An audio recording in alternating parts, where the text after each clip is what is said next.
Unsa kaha akong progress karong tuiga, no? Unsa kaha ang nahuman ako this year? Unsa ka ang pwede na kong i-upload sa wrap-up for 2025? Maybe nasud na sa tong mind mga art, no? I just want to ask you a question. How was your 2025 mga art? 40 na ron, so pila na lang ka days, no? 2 weeks, mahuman na ang tuig. So, kumusta? Kumusta? Unsa may... I'm not talking about sa inyong gipang upload. I'm not talking about sa inyong mga reels nga gipang highlight. I'm not talking about sa mga shared posts ninyo. I'm not talking about sa mga laugh or smile nga inyong gipractice or inyong gifake. I'm talking about kumusta inyong tuig kung walay nagtanaw ninyo. Kumusta inyong tuig kung naara mo sa inyong kwarto nga kamura usa. Maybe mga ungart, usay makafeel ta, kuwang man this year, dili man ni mao akong giampo pag 2024. Maybe this year is maoro ng tuiga nga daghag mga wa nimo nga tao, which is imo tong gipang saligan nga you're unaware nga ga-filtering na dayang Ginoo sa imong kinabuhi. Maybe this year daghan kag na outgrow nga circle, nga room na for you di nakaka-fit in dia kay lahi na mong frequency. And maybe this year you spend more nights just trying to survive than celebrate. That's okay, mga white. I also have sad days. I also have rock bottom days this year, which is, ako pa na gina-think if ako ba siyang i-share ninyo, because for me, it's not good for public consumption. Pero, grabe po, kumpara ninyo, grabe akong progress or grabe akong success this year sa back-end na po yung mga nahitabo nga pain. Well, balik ta. I mean, it's okay. Nga para ninyo, kuwang or hinay inyong progress rong tuiga, okay ra gyud na mga art. Ang importante ana, you're still here. The fact nga nitanaw ka ni nga video, the fact nga naminaw ka ning tawhana nga nasa imong screen ron nga nag white UA hoodie, which is #1 streetwear in Visayas.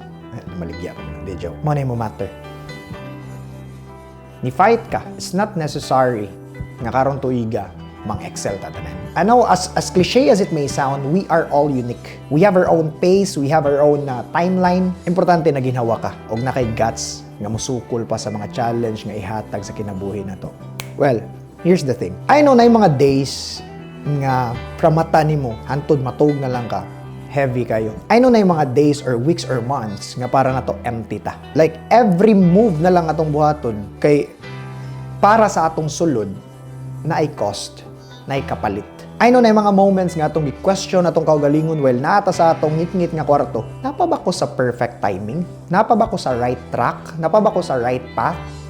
Napa ba ko sa saktong dalan? Worth it pa ba ni akong gipang buhat? Or speaking about the word worth, usay mo question na ta sa atong worth.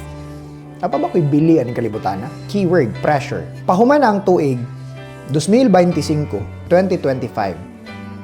I want you to know nga there will be a lot of people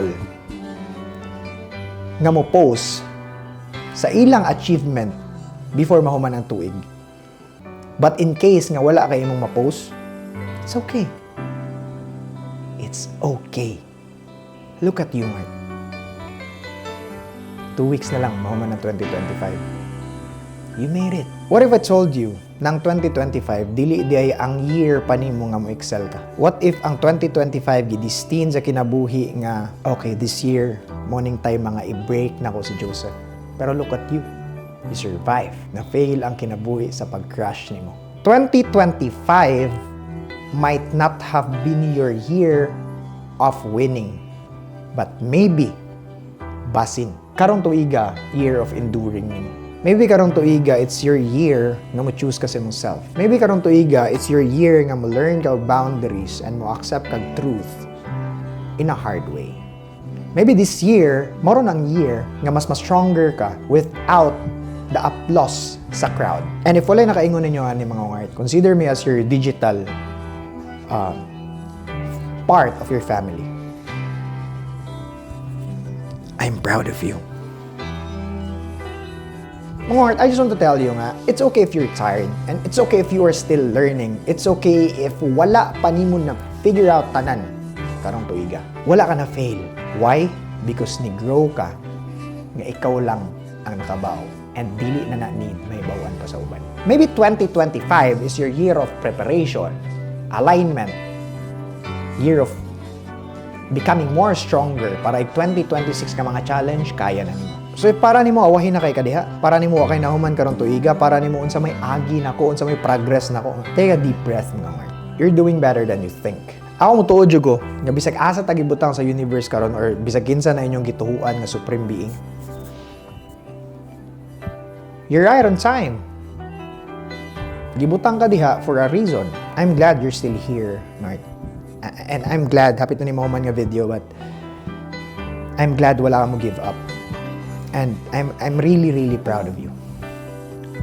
Next year, 6 months, lock in.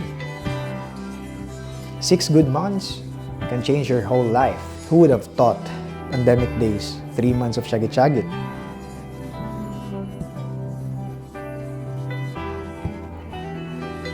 Just enjoy the pace, mga ngart. Importante na, it's not about the destination but the journey.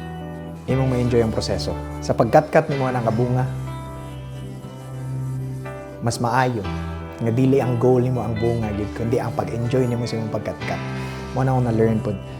And one thing that I realized pod karon tuiga, natay gitawag nga plateau. Keyword plateau. Maybe nag-grow ta, pero ang atong perspective, zoom out ra kayo. Pero i-zoom in nato. There's no such thing daw nga ang graph sa atong pag-grow ana lahos. Ana gid na kung i-zoom nimo.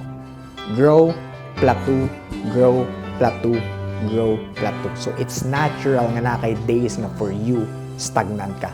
It's natural nga na kay days nga ma-defocus ka. It's natural nga na kay days nga ma-feel nimo nga empty ka. It's natural nga na kay days nga ma-feel nimo nga tired ka. Kay naka sa plateau stage ana. But zoom out nimo imong graph paana. Amazing, no? That's why every stair na landing. That's why every task nga road na gyud ni nakaalat nga pahuwayan sa kilid. Ay ma-connect lang nimo sa real life. So maoram ko to. Let me end this Sunday content by saying this quote. Ngart, you are not behind. You are healing. And that still counts as progress. Pass the line.